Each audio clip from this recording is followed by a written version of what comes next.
ఇతరులు ఎవరిని ఆశింపక ఈమెతోనే కాపురం చేయుదువా?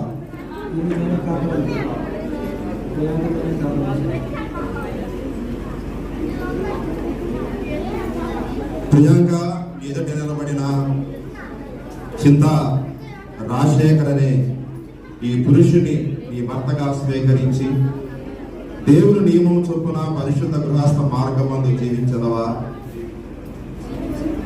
ఈయనను ప్రేమించి ఆదరించి గణపరిచి సుఖదుర్గములందు సంరక్షించి మీరిద్దరు బ్రతికినంత కాలము ఇతరులు ఎవరిని ఆశింపక ఈయనతోనే కాపురము చేయుదువా?